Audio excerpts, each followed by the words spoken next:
Hi ಎಲ್ಲರಿಗೂ ನಮಸ್ಕಾರ. Shahida Kannada education ಚಾನಲ್ಗೆ ಸ್ವಾಗತ. ಈ ವಿಡಿಯೋದಲ್ಲಿ ಸಾಮಾನ್ಯ ಅಧ್ಯಯನದ ಕೆಲವು ಪ್ರಶ್ನೆಗಳನ್ನು ತಿಳಿದುಕೊಳ್ಳೋಣ. ಈ ಪ್ರಶ್ನೆಗಳು ಸ್ಪರ್ಧಾತ್ಮಕ ಪರೀಕ್ಷೆಗಳಲ್ಲಿ ಅತಿ ಹೆಚ್ಚು ಅಂಕ ಗಳಿಸಲು ಸಹಾಯ ಮಾಡುತ್ತವೆ. ಈ ವಿಡಿಯೋವನ್ನು ಪೂರ್ತಿಯಾಗಿ ನೋಡಿ. ಪ್ರಶ್ನೆ 1. ನಾಯಿ ಮರಿ ತಿಂಡಿ ಬೇಕೆ ಎನ್ನುವ ಮಕ್ಕಳ ಪದ್ಯವನ್ನು ಬರೆದವರು ಯಾರು? ಉತ್ತರ ಎ. ಜಿ.ಪಿ. ರಾಜರತ್ನಂ. ಜಿ.ಪಿ. ರಾಜರತ್ನಂರ ಇನ್ನಷ್ಟು ಕೃತಿಗಳೆಂದರೆ ತುತ್ತೂರಿ, ರತ್ನನ ಪದಗಳು, ಗುಲಗಂಜಿ, ಕಡ್ಲೆಪುರಿ. ಇವು ಜಿ.ಪಿ. ರಾಜರತ್ನಂರ ಕೃತಿಗಳು. ಪ್ರಶ್ನೆ 2. ಮಾತೆಂಬುದು ಜ್ಯೋತಿರ್ಲಿಂಗ ಎಂದು ಹೇಳಿದ ವಚನಕಾರರು ಯಾರು? ಉತ್ತರ ಬಿ. ಅಲ್ಲಮ ಪ್ರಭು.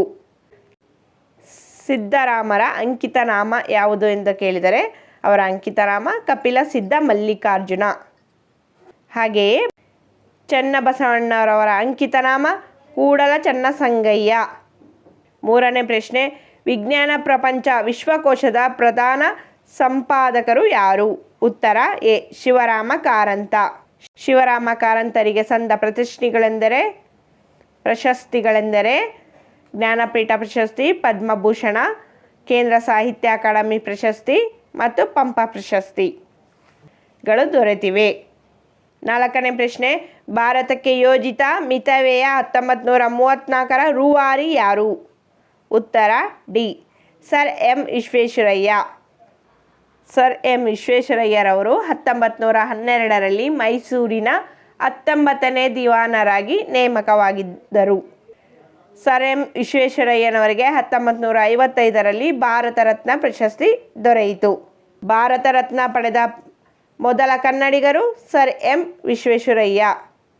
5ನೇ ಪ್ರಶ್ನೆ. ಮಾನವ ಬಡತನ ಸೂಚಕವು ಪದಚ್ಯುತಿಯನ್ನು ಸಂಯೋಜಿತ ಸೂಚಕವೆಂದು ಅಳೆಯುವ ವಿಧಾನ ಯಾವುದು? ಉತ್ತರ ಡಿ. ದೀರ್ಘಾಯುಷ್ಯ, ಜ್ಞಾನ ಮತ್ತು ಜೀವನ ಮಟ್ಟ. 6ನೇ ಪ್ರಶ್ನೆ. ಈ ಕೆಳಗಿನವುಗಳಲ್ಲಿ ಯಾವುದನ್ನು ಯುರೋಪ್ನ ಆಟದ ಮೈದಾನವೆಂದು ಕರೆಯುತ್ತಾರೆ? ಉತ್ತರ ಸ್ವಿಟ್ಜರ್ಲ್ಯಾಂಡ್. 7ನೇ ಪ್ರಶ್ನೆ. KSIC ಎಂದರೇನು?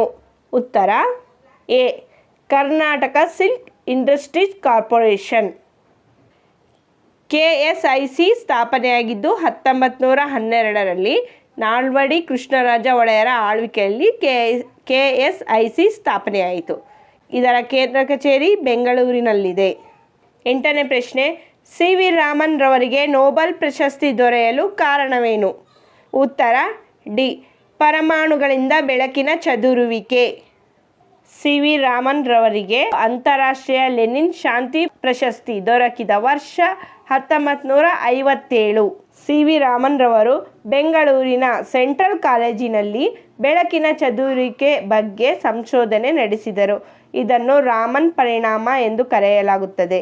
ಈ ಸಂಶೋಧನೆಯ ನೆನಪಿಗಾಗಿ 1987 ಫೆಬ್ರವರಿ 28ರಿಂದ ಪ್ರತಿ ವರ್ಷ ಫೆಬ್ರವರಿ 28 ರಾಷ್ಟ್ರೀಯ ವಿಜ್ಞಾನ ದಿನ ಎಂದು ಆಚರಿಸಲಾಗುತ್ತದೆ. 9ನೇ ಪ್ರಶ್ನೆ. ಯುನೈಟೆಡ್ ನೇಷನ್ನಲ್ಲಿ ಮಕ್ಕಳ ವಿಷಯವಾಗಿ ಇರುವ ನಿಯೋಗ ಯಾವುದು? ಉತ್ತರ ಬಿ. ಯುನಿಸೆಫ್. ಯುನಿಸೆಫ್ ಎಂದರೆ united nation international children emergency fund. ಯುನಿಸೆಫ್ಗೆ 1965ರಲ್ಲಿ ನೊಬೆಲ್ ಶಾಂತಿ ಪ್ರಶಸ್ತಿ ಬಂದಿದೆ. ಯುನಿಸೆಫ್ ಸ್ಥಾಪನೆಯಾದ ವರ್ಷ 1946 ಡಿಸೆಂಬರ್ 11ರಂದು. ಇದರ ಕೇಂದ್ರ ಕಚೇರಿ ಅಮೆರಿಕದ ನ್ಯೂಯಾರ್ಕ್ ನಗರದಲ್ಲಿದೆ. 10ನೇ ಪ್ರಶ್ನೆ. ರಕ್ಷಣಾ ನಿರ್ವಹಣಾ ಶಿಕ್ಷಣ ಸಂಸ್ಥೆ ಎಲ್ಲಿದೆ? ಉತ್ತರ ಸಿ. ಸಿಕಂದ್ರಾಬಾದ್. ಹಾಗೆಯೇ ಇಂಡಿಯನ್ ಮಿಲಿಟರಿ ಅಕಾಡೆಮಿ ಉತ್ತರಾಖಂಡ್ ರಾಜ್ಯದ ಡೆಹ್ರಾಡೂನ್ನಲ್ಲಿದೆ. ನ್ಯಾಷನಲ್ ಡಿಫೆನ್ಸ್ ಅಕಾಡೆಮಿ ಪುಣೆಯ ಖಡಕ್ವಾಸ್ಲಾದಲ್ಲಿದೆ. ಸರ್ದಾರ್ ವಲ್ಲಭಾಯಿ ಪಟೇಲ್ ಪೊಲೀಸ್ ಅಕಾಡೆಮಿ ಹೈದರಾಬಾದ್ನಲ್ಲಿದೆ. 11ನೇ ಪ್ರಶ್ನೆ. ಕೆಳಗಿನವುಗಳಲ್ಲಿ ಯಾವುದು ಶೌರ್ಯ ಪ್ರಶಸ್ತಿ ಅಲ್ಲ? ಉತ್ತರ ಎ. ಅರ್ಜುನ ಪ್ರಶಸ್ತಿ. ಸ್ನೇಹಿತರೆ, ಪರಮವೀರ ಚಕ್ರ ಭಾರತದ ಅತಿ ದೊಡ್ಡ ಸೇನಾ ಪುರಸ್ಕಾರವಾಗಿದೆ. ಹಾಗೆಯೇ ಮಹಾವೀರ ಚಕ್ರ ಭಾರತದ 2ನೇ ಅತಿ ದೊಡ್ಡ ಸೇನಾ ಪುರಸ್ಕಾರವಾಗಿದೆ. ವೀರಚಕ್ರ ಭಾರತದ 3ನೇ ಅತಿ ದೊಡ್ಡ ಸೇನಾ ಪುರಸ್ಕಾರವಾಗಿದೆ. 12ನೇ ಪ್ರಶ್ನೆ. ನ್ಯಾಷನಲ್ ಕೆಡೆಟ್ ಕಾರ್ಪ್ಸ್ ಎಂಬುದು ಡ್ಯಾಶ್ ಸಂಸ್ಥೆಯಾಗಿದೆ? ಉತ್ತರ ಸಿ. ಶಾಲಾ ಕಾಲೇಜಿನ ವಿದ್ಯಾರ್ಥಿಗಳ ಸಂಸ್ಥೆಯಾಗಿದೆ. ನ್ಯಾಷನಲ್ ಕೆಡೆಟ್ ಕಾರ್ಪ್ಸ್ ಎಂದರೆ NCC. NCC ಸ್ಥಾಪನೆಯಾದ ವರ್ಷ 1948 ಜುಲೈ 16ರಂದು. ಇದರ ಕೇಂದ್ರ ಕಚೇರಿ ನವದೆಹಲಿಯಲ್ಲಿದೆ. 13ನೇ ಪ್ರಶ್ನೆ, ಕೆಳಗಿನವುಗಳಲ್ಲಿ ಯಾವುದು ಜೀವಮಂಡಲ ನಿಕ್ಷೇಪವಲ್ಲ? ಉತ್ತರ ಬಿ, ನಲ್ಲಮಾಲ್ಲ. ಭಾರತದಲ್ಲಿರುವ ಒಟ್ಟು ಜೈವಿಕ ಸಂರಕ್ಷಣಾ ತಾಣಗಳ ಸಂಖ್ಯೆ 18. 18ನೇ ಮತ್ತು ಇತ್ತೀಚಿನ ಜೈವಿಕ ಸಂರಕ್ಷಣಾ ತಾಣ ಮಧ್ಯಪ್ರದೇಶದ ಪನ್ನಾದಲ್ಲಿದೆ. ಭಾರತದ ಮೊದಲ ಜೈವಿಕ ಸಂರಕ್ಷಣಾ ತಾಣ ನೀಲಗಿರಿ. ನೀಲಗಿರಿ ಬೆಟ್ಟಗಳು ಕಂಡುಬರುವುದು ತಮಿಳುನಾಡು, ಕೇರಳ ಮತ್ತು ಕರ್ನಾಟಕದಲ್ಲಿ. 14ನೇ ಪ್ರಶ್ನೆ, ಅಂತಾರಾಷ್ಟ್ರೀಯ ಕ್ರಿಮಿನಲ್ ನ್ಯಾಯಾಲಯವು ಯುದ್ಧಾಪರಾಧಿಗಳಿಗೆ ಸಂಬಂಧಿಸಿದಂತೆ ಮೊದಲು ಶಾಶ್ವತ ಯುದ್ಧಾಪರಾಧ ನ್ಯಾಯಮಂಡಳಿ ಅದರ ಪ್ರಧಾನ ಕಚೇರಿ ಎಲ್ಲಿದೆ? ಉತ್ತರ ಎ, ನೆದರ್ಲ್ಯಾಂಡ್. ನೆದರ್ಲ್ಯಾಂಡ್ ದೇಶದ ಹೇಗ್ ಪಟ್ಟಣದಲ್ಲಿದೆ. ಸ್ನೇಹಿತರೆ, ಅಂತಾರಾಷ್ಟ್ರೀಯ ನ್ಯಾಯಾಲಯದ ನ್ಯಾಯಾಧೀಶರ ಅಧಿಕಾರ ಅವಧಿ 9 ವರ್ಷಗಳು. ಅಂತಾರಾಷ್ಟ್ರೀಯ ನ್ಯಾಯಾಲಯದ ಅಧ್ಯಕ್ಷರ ಅವಧಿ 3 ವರ್ಷಗಳು. ಅಂತಾರಾಷ್ಟ್ರೀಯ ನ್ಯಾಯಾಲಯದ ಒಟ್ಟು ಸದಸ್ಯ ದೇಶಗಳು 193. 15ನೇ ಪ್ರಶ್ನೆ, 2008ರಲ್ಲಿ ಯಾವ 2 ಭಾಷೆಗಳಿಗೆ ಕೇಂದ್ರ ಸರ್ಕಾರದಿಂದ ರಾಷ್ಟ್ರೀಯ ಸ್ಥಾನಮಾನವನ್ನು ನೀಡಲಾಯಿತು? ಉತ್ತರ ಡಿ, ಕನ್ನಡ ಮತ್ತು ತೆಲುಗು. 16ನೇ ಪ್ರಶ್ನೆ, ಪುಲಿಟ್ಜರ್ ಪ್ರಶಸ್ತಿಯು ಯಾವುದಕ್ಕೆ ಸಂಬಂಧಿಸಿದೆ? ಉತ್ತರ ಸಿ, ಪತ್ರಿಕೋದ್ಯಮಕ್ಕೆ ಸಂಬಂಧಿಸಿದೆ. ಪುಲಿಟ್ಜರ್ ಪ್ರಶಸ್ತಿಯನ್ನು ಮೊದಲು ನೀಡಿದ್ದು 1917ರಲ್ಲಿ. ಈ ಪ್ರಶಸ್ತಿಯನ್ನು ನೀಡುವ ದೇಶ ಅಮೆರಿಕ. 17ನೇ ಪ್ರಶ್ನೆ, 1920ರಲ್ಲಿ ಈ ಕೆಳಕಂಡ ಯಾವ ನಗರದಲ್ಲಿ all India trade union congress ಅನ್ನು ಸ್ಥಾಪಿಸಲಾಯಿತು?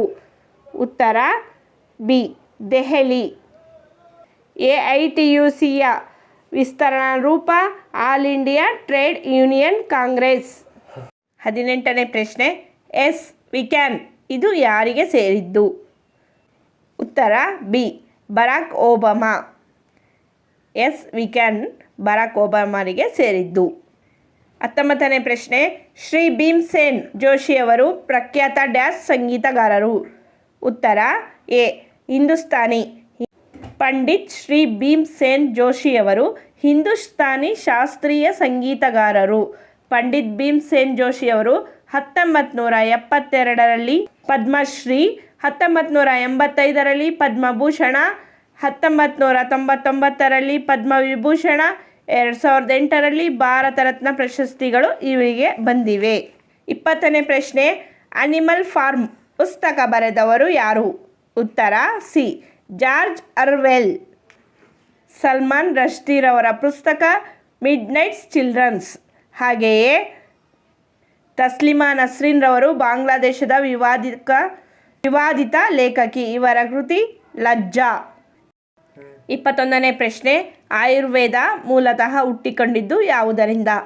ಉತ್ತರ ಡಿ, ಅಥರ್ವ ವೇದದಿಂದ. ಸತಿ ಪದ್ಧತಿಯ ಉಲ್ಲೇಖವಿರುವ ಮೊದಲ ವೇದ ಅಥರ್ವಣ ವೇದ. ಅಥರ್ವಣ ವೇದವು ಕರ್ಮ ಪದ್ಧತಿಗೆ ಸಂಬಂಧಿಸಿದೆ.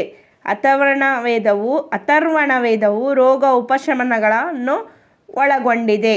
ಅಥರ್ವಣ ವೇದದಲ್ಲಿ 731 ಶ್ಲೋಕಗಳಿವೆ. 22ನೇ ಪ್ರಶ್ನೆ, ಹೆರಿಡಿಟಿ ಮತ್ತು ಬ್ರೀಡಿಂಗ್ಸ್ನ ಅಧ್ಯಯನವನ್ನು ಏನೆಂದು ಕರೆಯುತ್ತಾರೆ? ಉತ್ತರ ಬಿ, ಜಿನಿಟಿಕ್ಸ್. ಹೆರಿಡಿಟಿ ಮತ್ತು ಬ್ರೀಡಿಂಗ್ಸ್ನ ಅಧ್ಯಯನವನ್ನು ಜಿನಿಟಿಕ್ಸ್ ಎಂದು ಕರೆಯುತ್ತಾರೆ.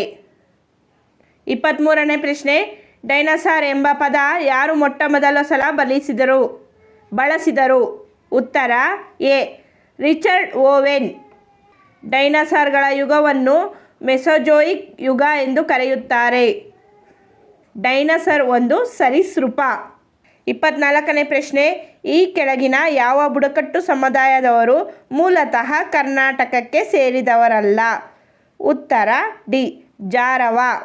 ಜಾರವ ಸಮುದಾಯದವರು ಕರ್ನಾಟಕಕ್ಕೆ ಸೇರಿದವರಲ್ಲ. ಕರ್ನಾಟಕದ ಬುಡಕಟ್ಟು ಸಮುದಾಯಗಳೆಂದರೆ ಸೋಲಿಗ, ಹಕ್ಕಿಪಿಕ್ಕಿ, ಜೇನುಕುರುಬ. 25ನೇ ಪ್ರಶ್ನೆ, ಸ್ಟಾರ್ ಪ್ಲಗ್ಗಳನ್ನು ಈ ಕೆಳಕಂಡಲ್ಲಿ ಬಳಸುವವರು? ಉತ್ತರ ಬಿ, ಪೆಟ್ರೋಲ್ ಎಂಜಿನ್ಗಳಲ್ಲಿ ಸ್ಪಾರ್ಕ್ ಪ್ಲಗ್ಗಳನ್ನು ಬಳಸುತ್ತಾರೆ. ಹಾಗೆಯೇ ಪಿಸ್ಟನ್ಗಳನ್ನು ಡೀಸೆಲ್ ಎಂಜಿನ್ಗಳಲ್ಲಿ ಬಳಸುತ್ತಾರೆ. ಇನ್ನಷ್ಟು ಹೆಚ್ಚಿನ ಮಾಹಿತಿಗಾಗಿ ನಮ್ಮ ಚಾನಲನ್ನು ಸಬ್ಸ್ಕ್ರೈಬ್ ಮಾಡಿ, ಪಕ್ಕದಲ್ಲಿ ಬರುವ ಬೆಲ್ ಐಕಾನ್ ಪ್ರೆಸ್ ಮಾಡಿ, ಶೇರ್ ಮಾಡಿ, ಲೈಕ್ ಮಾಡಿ. ಧನ್ಯವಾದಗಳು.